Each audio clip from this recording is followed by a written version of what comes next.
ये आकाशवाणी रायपुर है। प्रादेशिक समाचार बुलेटिन के साथ मैं लता देवी चौहान।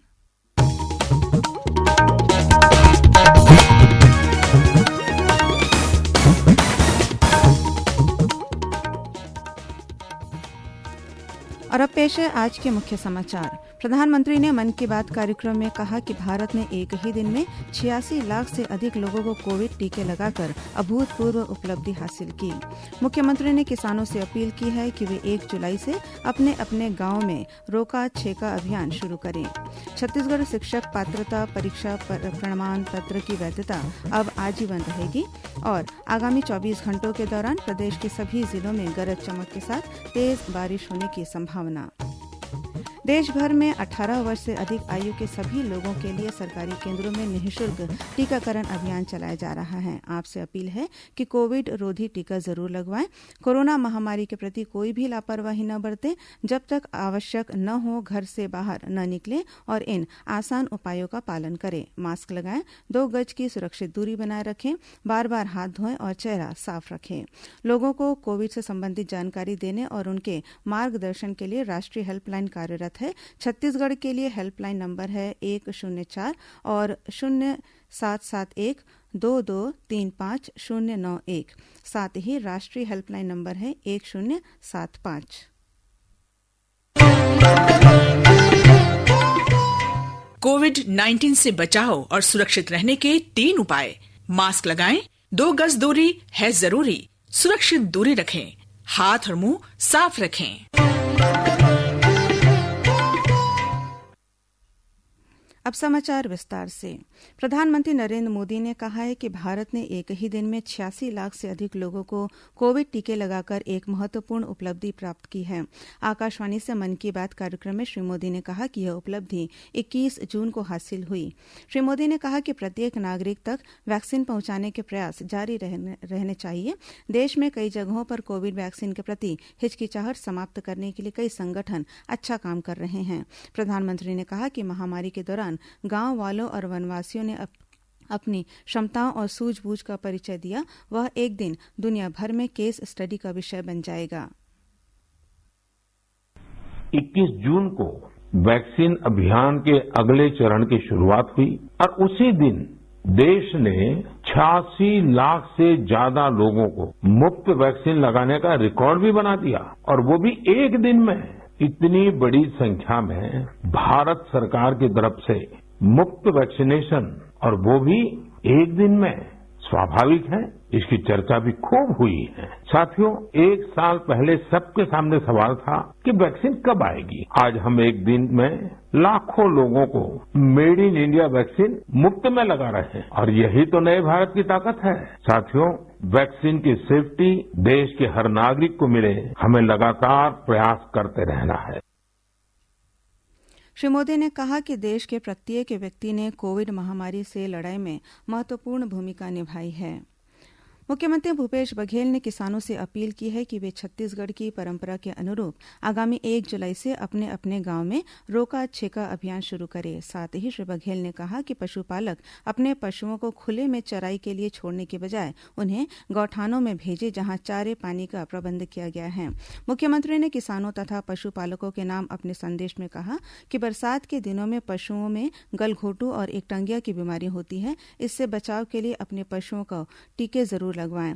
उन्होंने कहा कि राज्य में मानसून सही समय पर आ गया है, पर्याप्त बारिश भी हो चुकी है। राज्य के जलाशयों और तालाबों में भी भरपूर पानी उपलब्ध है। श्री बघेल ने कहा कि किसानों को खाद बीज उनकी आवश्यकता के अनुरूप सरकारी समितियों से मिल सके, इस पर राज्य सरकार विशेष ध्यान दे रही है।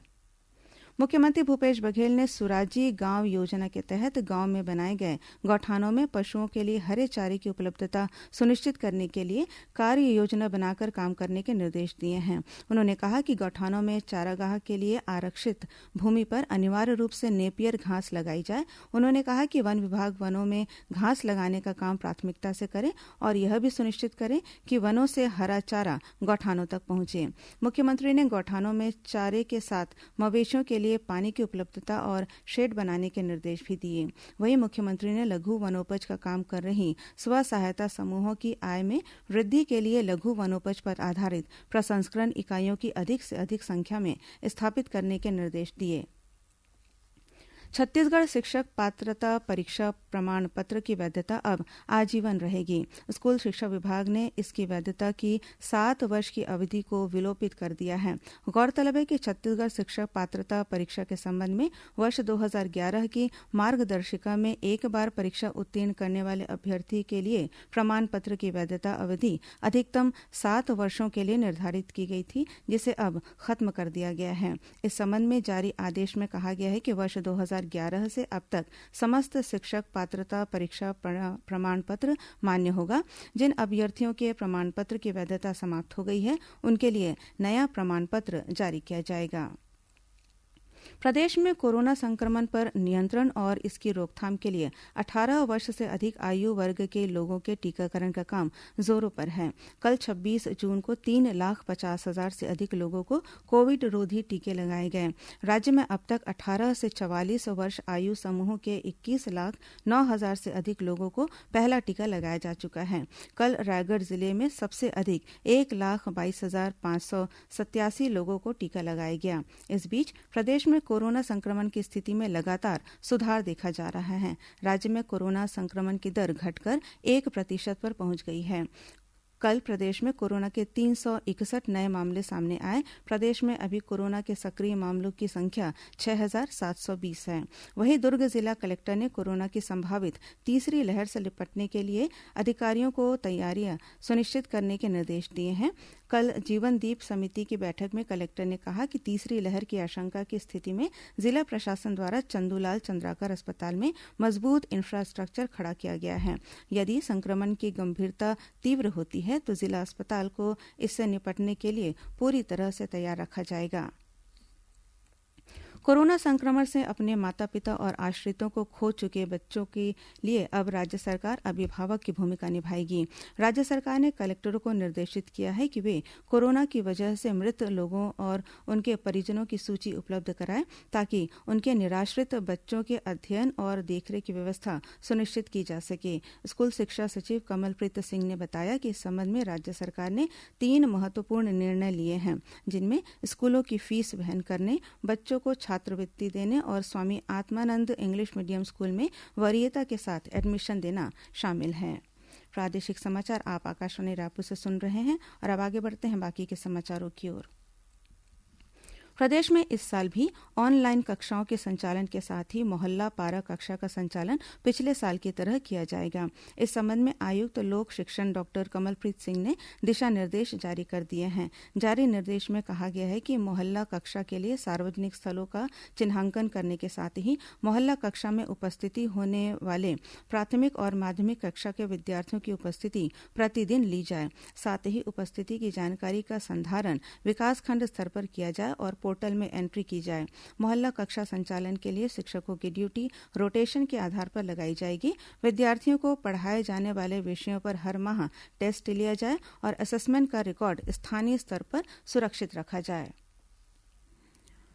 प्रधानमंत्री फसल बीमा योजना के अंतर्गत इस साल फसल बीमा करने की अंतिम तिथि आगामी 15 जुलाई निर्धारित की गई है। राज्य में फसल धान सिंचित, धान असिंचित, मक्का, सोयाबीन, मूंगफली, उड़द और अरहर को फसल बीमा के लिए अधिसूचित किया गया है।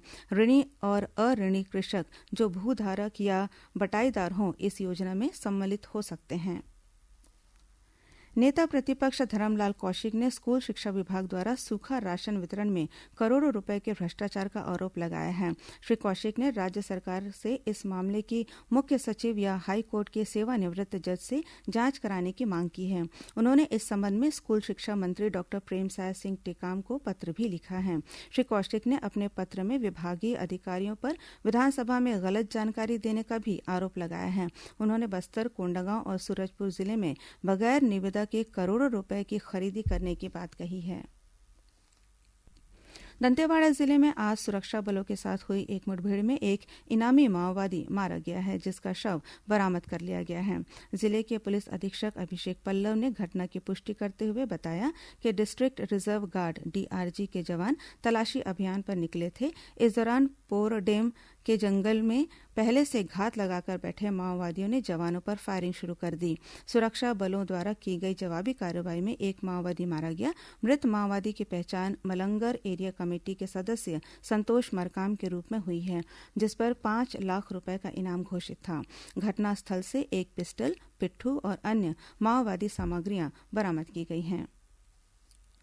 पंचायत और ग्रामीण विकास मंत्री टीएस सिंहदेव आज रात 7:30 बजे आकाशवाणी रायपुर से प्रसारित विशेष कार्यक्रम हमर ग्राम सभा में कोरोना संक्रमण से बचाव के साथ ही राज्य शासन की नीतियों, योजनाओं और कार्यक्रमों के बारे में जानकारी देंगे। इस कार्यक्रम को मीडियम वेव 981 किलोहर्ट्ज पर सुना जा सकता है। इस कार्यक्रम को प्रदेश स्थित आकाशवाणी के सभी केंद्र एक साथ रिले करेंगे। राजनांदगांव पुलिस ने गेंदाटोला थाना से लगे ग्राम खुपसाल के पास दुर्घटनाग्रस्त एक ट्रक की जांच के दौरान 1760 किलो गांजा बरामद किया है, जिसकी अनुमानित कीमत करीब 1.5 करोड़ 60 लाख रुपए बताई जा रही है।